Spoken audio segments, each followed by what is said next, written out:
오늘은 아가야 선교 사역이란 제목으로 말씀을 선고합니다. 이 아가야라고 하는 곳은 지금 그리스의 남부, 이제 우리나라가 북한 남한이 있다면 그 시대에 그리스의 북쪽은 마게도냐, 남쪽은 아가야, 이렇게 크게 지역이 나누어져 있었습니다.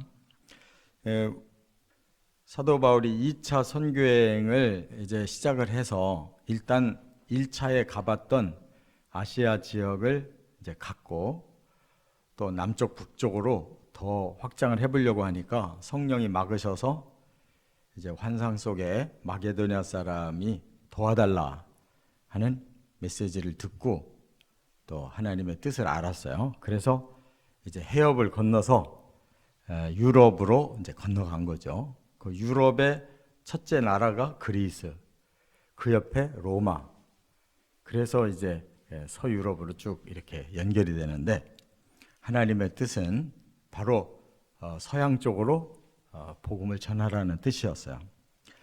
그래서 지난 시간에 바로 그리스의 북부 마게도냐에 들어가서 첫 번째 성이 빌립보, 그 다음에 데살로니가, 베레아, 이런 순서대로 이제 복음을 쭉 전하다가 박해가 계속되니까 할 수 없이 배를 타고 이제 우리나라 같으면 저 동해안 쪽으로 아래로 부산 쪽으로 내려가듯이 그렇게 내려갔다, 그 말이에요.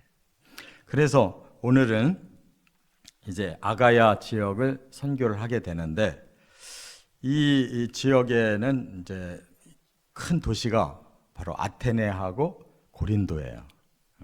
아가야 지역은. 그래서 아테네는 이제 고대로부터 아주 유명한 도시예요. 그래서 헬라의 말하자면 그 산실, 역사적인 산실이 바로 아테네인데, 여기 성경에는 아덴이라고 나오죠.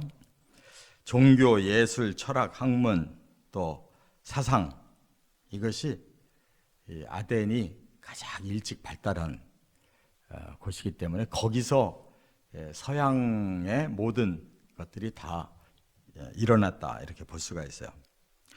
그리고 이제 뭐 예술, 뭐 문학, 수사학, 이런 것이 일찍이 발달해서 철학이 발달했죠.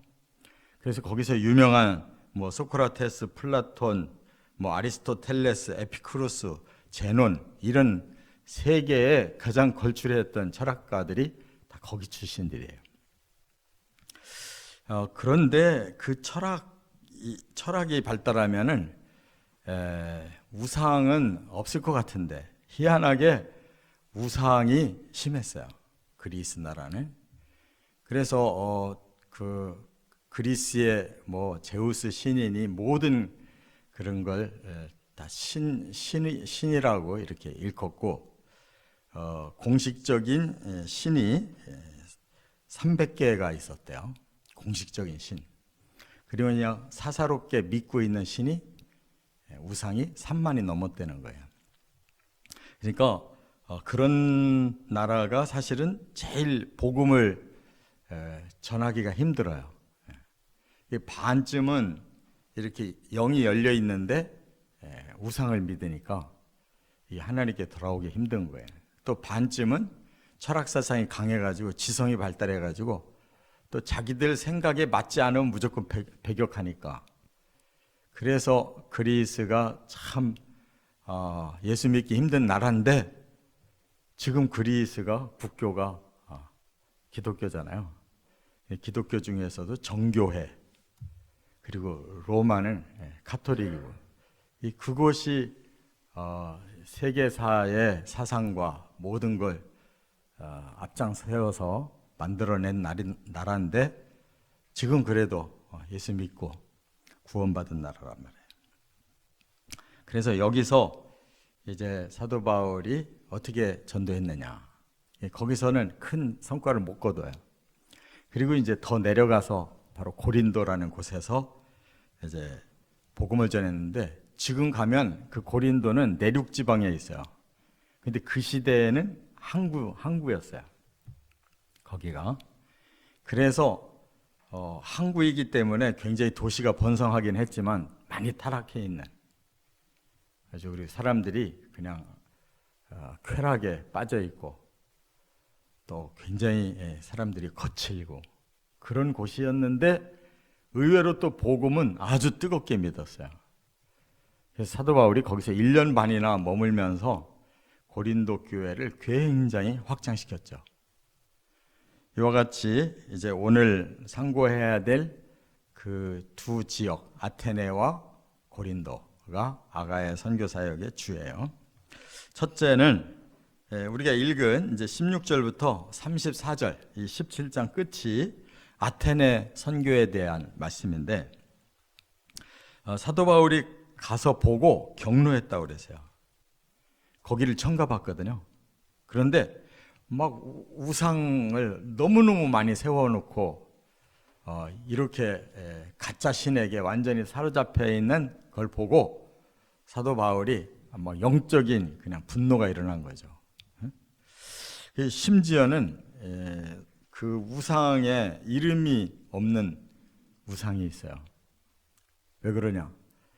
사람들이 하도 많이 우상을 세우다 보니까 우리가 모르는 우상이 또 계실 것이다. 우리가 모르는 신이 계실 거야. 라고 해서 신상을 세워놓고는 이름이 없어요. 그걸 보고 이제 바울이 캐치를 해서 내가 너희들이 이름을 모르는 신이라고 이렇게 생각하는 신을 내가 너희에게 소개하겠다 하면서 이제 하나님을 증거하죠. 그래서 하나님이 누구신가를 먼저 알려주는데, 하나님은 이 만물을 창조한 유일한 신이시다. 그러니까 너희들은 그냥 수없이 많은 신을 믿고 있지만 이 모든 세계를 지으신 분은 한 분이다. 그게 하나님이시다 라고 말씀했고, 지금도 하나님은 이 지으신 이 모든 세계, 모든 인류를 주관하고 계신다. 창조주며 주권자시다라는 것을 설명하고 있어요. 그러면서 하나님은 사랑의 하나님이시다. 그래서 만물과 만인이 다 이렇게 생존하고 이렇게 살아갈 수 있는 조화로운 세상이 된 것은 하나님의 사랑 때문이라는 거예요. 그런데 문제는 이제 사람에게 문제가 있다는 거죠. 그것은 하나님을 모르고 있다. 이런 하나님을 모른다는 거예요. 창조자 하나님, 역사의 주권자 하나님, 사랑의 하나님을 사람들이 모르고 이렇게 다른 신을 섬기고 있다는 거예요. 그래서 이제 창세기부터 쭉 말씀을 전하는데, 첫 번째로 하나님이 사람을 지으시는데 아담과 하와로 이렇게 한 가정을 선택해서 이제 창조하셨다. 그리고 모든 것은 이제 하나님께 순종하기만 하면 하나님은 마음껏 그들을 사랑하시고 축복을 주시려고 했지만, 사람들이 바로 하나님을 몰라보고 이렇게 하나님 떠나서 인류가 온갖 죄를 짓고 타락했다는 거예요.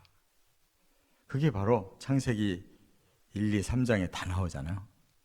그들에게 처음으로 창세기 설교를 한 거예요. 그리고는 이제 그런 세상을 어떻게 하면 하나님이 다시 사랑하셔서 구원하실 거냐를 이제 하나님 계획하시고 바로 한 사람을 보냈다. 그게 바로 예수 그리스도예요.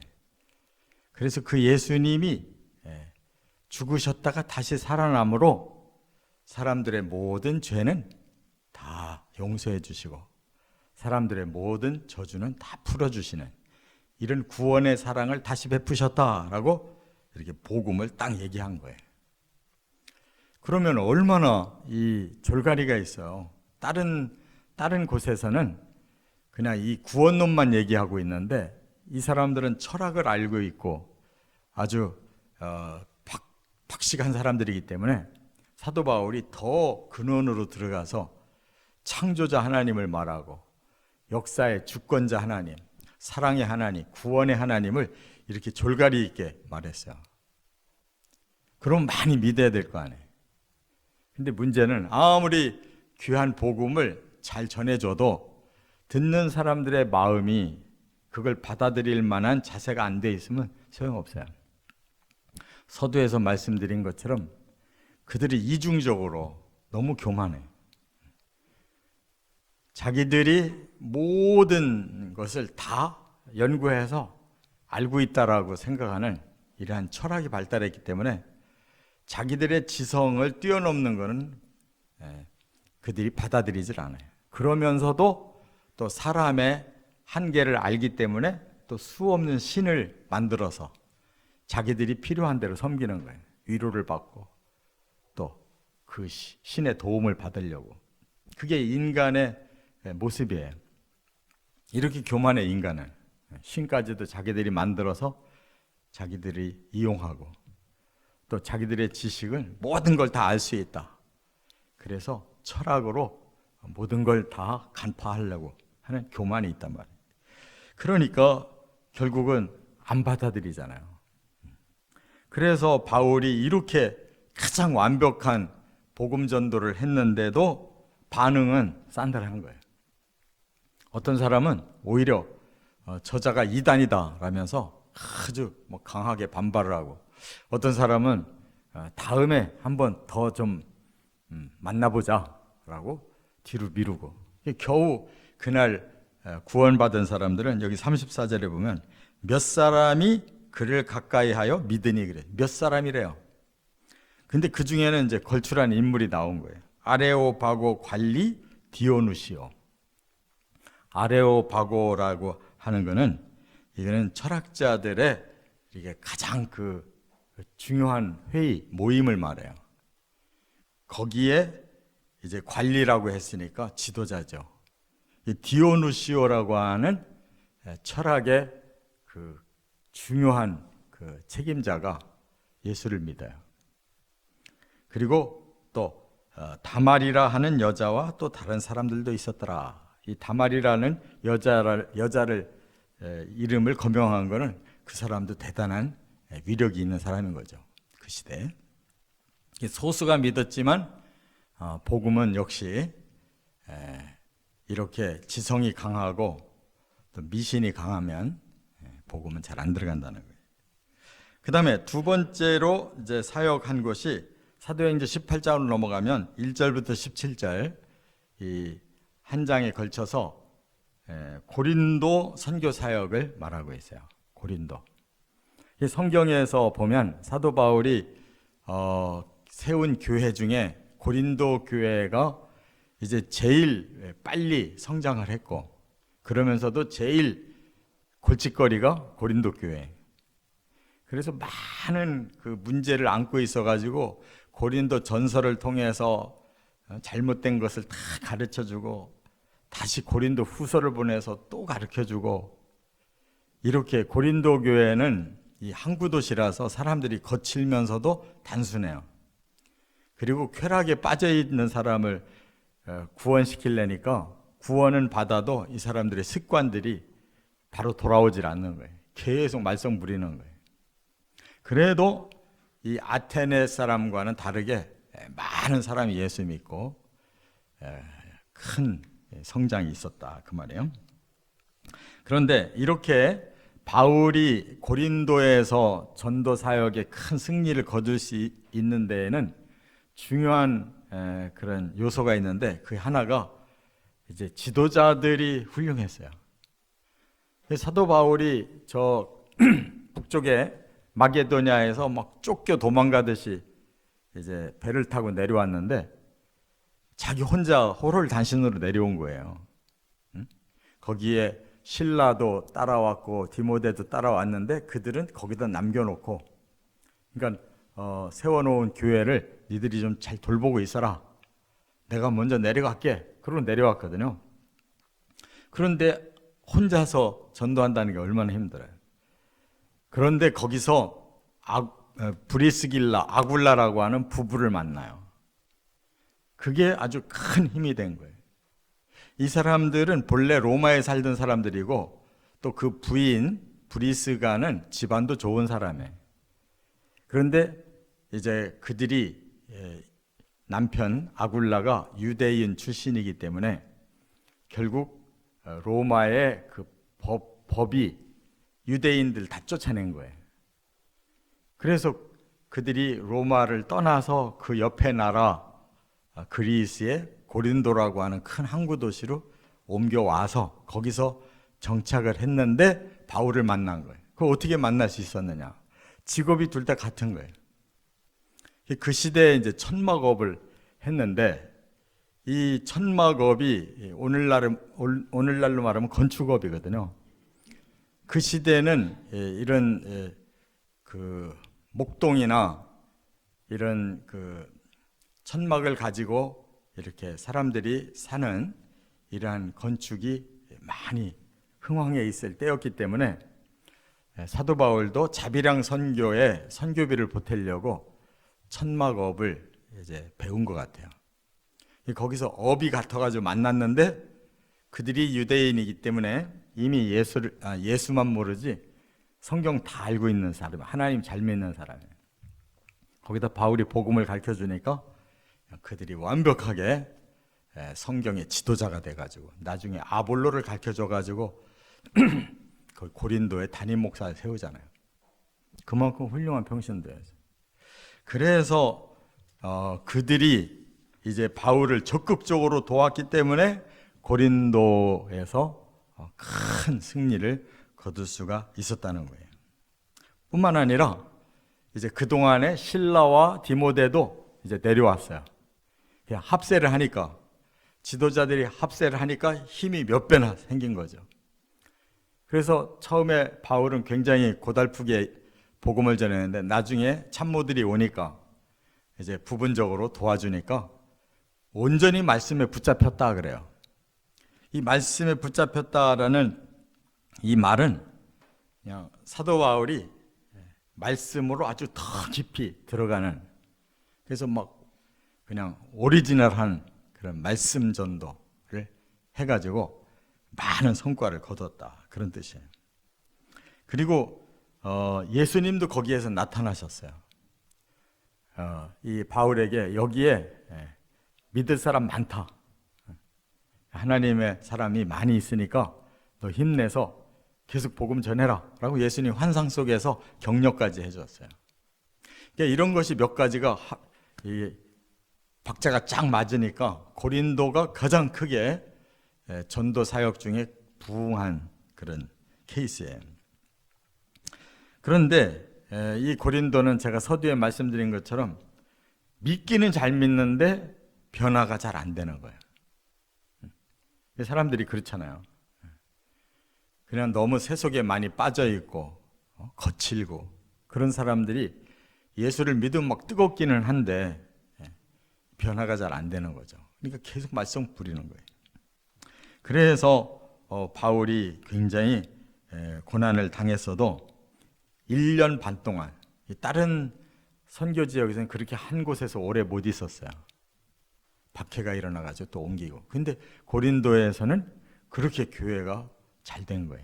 1년 반이나 머무르면서 복음을 전했고, 거기서 열매가 뭐냐면 유스도라고 하는 사람이 그 지역 이방인인데 예수를 믿더니 회당 근처에 그 유스도의 집이 있는데 자기 집을 교회로 바쳤어요.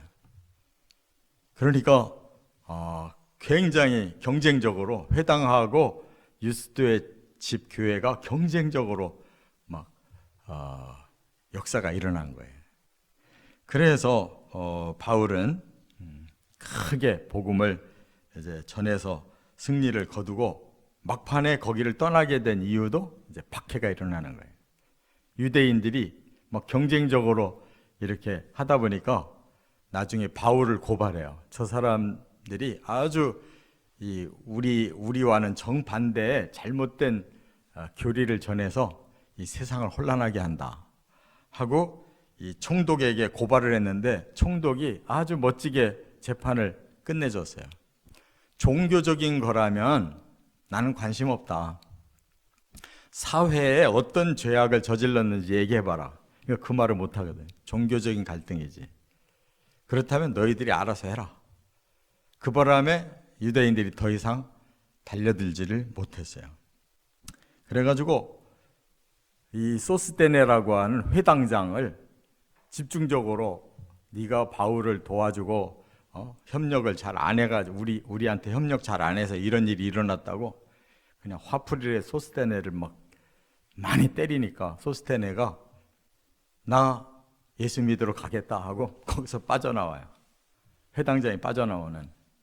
그래서 바울과 힘을 합하는 이런 기적도 일어났어요. 이와 같이 그 도시의 성격이 어떠냐에 따라서 전도의 열매가 달라요. 아테네는 학식이 많은 반면에 잘 안 믿으니까 소수의 훌륭한 핵심이 믿었고, 고린도는 또 무지하고 또 완악한 데 반해서 그냥 한번 마음 문이 열리니까 막 뜨겁게 많이 믿는데 기반이 약하고, 아무튼 간에 하나님은 이처럼 서양으로 바울 일행을 몰아가지고 이제 그리스를 복음화시키기 시작했고, 이제 그 다음 목표를 로마로 정해서 이제 로마를 가기를 소원했는데 나중에 죄수의 몸으로 로마까지 간 거예요. 우리는 복음이 이렇게 가는 곳마다 한편으로는 구원을, 한편으로는 배척을 받으면서 2000년 동안 온 겁니다. 우리도 복음을 전하는 곳이 이렇게 아무 배척이 없는 거는 오히려 문제가 있는 거예요. 이건 영적인 싸움이기 때문에 거기에는 반드시 배척하는 자들이 있는 거예요. 그래서 복음이 들어간 가정에도 그렇고, 복음이 들어가는 그 지역도 그렇고, 그 나라도 그렇고, 이런 영적 분쟁은 일어나는 게 당연해요.